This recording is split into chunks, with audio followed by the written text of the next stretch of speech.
Doctor గారు, అయ్యా, ప్రతిరోజు కార్యక్రమంలో భాగంగా ప్రేక్షకులందరికీ ఎన్నో రకాల హెల్త్ టిప్స్ అందిస్తూ ఉంటారు కదా. ప్రతి సమస్యకి ఒక్కొక్క జ్యూస్ ఎలా చేసుకోవాలి, ఏం చేసుకోవాలి డీటెయిల్గా కాకుండా ఈ రోజు మన హెల్త్ టిప్ ఎలా ఉండాలంటే ప్రేక్షకులందరికీ గుర్తుండిపోవాలి. ఈ సమస్య ఉంటే ఈ జ్యూస్, ఈ సమస్య ఉంటే ఈ జ్యూస్, అలా ఏదైనా చిట్కా ఉంటే ప్రేక్షకులకి సమస్యలకి తగ్గట్టుగా ఏ జ్యూస్ తాగాలో చెప్తారా? తప్పనిసరిగానమ్మా.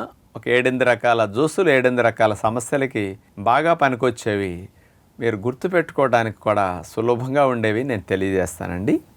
ఎవరికైతే కాస్త జలుబు, కఫము, దగ్గు లాంటివి ఉంటాయో రాత్రిపూట నీళ్ళల్లో వామేసేసి ఉంచేస్తే ఉదయానికి ఆ వాము ఊట నీళ్ళల్లోకి వస్తుంది. ఆ నీళ్ళని కాస్త గోరువెచ్చగా పెట్టుకుని అందులో అంతా అర స్పూన్ కనుక అల్లం రసం వేసేసుకుని తేనె 1-1.5 స్పూన్ కలుపుకొని త్రాగేస్తే ఇది చాలా మంచిది అనమాట. అట్లాగే పొట్టలో గ్యాస్ట్రిక్ ఇష్యూస్ ఉన్నవారికి క్షార స్వభావం ఉండే బూడిద గుమ్మడ రసం తేనె కలుపు తాగితే వాళ్ళకి బెస్ట్ అనమాట. అజీర్ణ సమస్యలు ఉన్న వారికి పైనాపిల్ జ్యూస్, బ్రోములిన్ అనే ఎంజైమ్ బాగా ఉంటుందన్నమాట. జీర్ణక్రియ బాగా చేయడానికి ఈ జ్యూస్ చాలా మంచిది అనమాట. మలబద్ధకం ఉన్న వారికండి యాపిల్ని గ్రైండ్ చేసి జ్యూస్ తీసుకుని అందులో చియా సీడ్స్ 2-3 స్పూన్లు వేసేసి పావు గంట నాననిచ్చేస్తే శుభ్రంగా సబ్జా గింజల్లా చియా సీడ్స్ ఉబ్బి నాని ఉంటాయి అన్నమాట. ఆ జ్యూస్ కనుక త్రాగేస్తే వీళ్ళకి మోషన్ అవ్వటానికి ప్రేగులకి చాలా మంచిది అనమాట.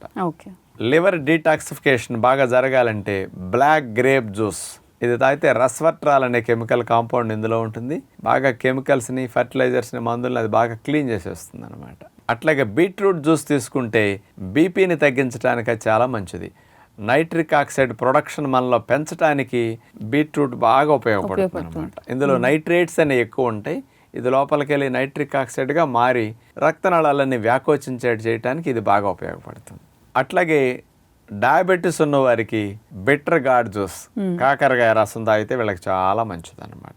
గ్రీన్ జ్యూస్ యాంటీ ఆక్సిడెంట్స్ బాగా పెరగటానికి, ఇమ్యూనిటీని బూస్ట్ చేయటానికి, కంటి చూపును మెరుగు చేయటానికి బెస్ట్ గ్రీన్ జ్యూస్.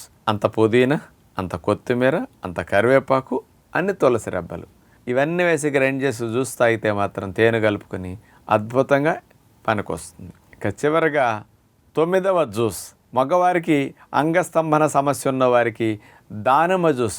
ప్రొద్దున ఒక 200 ml, సాయంకాలం ఒక 200 ml తాగితే దగ్గర 12-15 రోజుల్లోనే అంగస్తంభన సమస్య నుంచి బయటపడటానికి, అంగం బాగా గట్టిపడటానికి వీళ్ళకి బెస్ట్ జ్యూస్ ఇదని చెప్పొచ్చు అనమాట.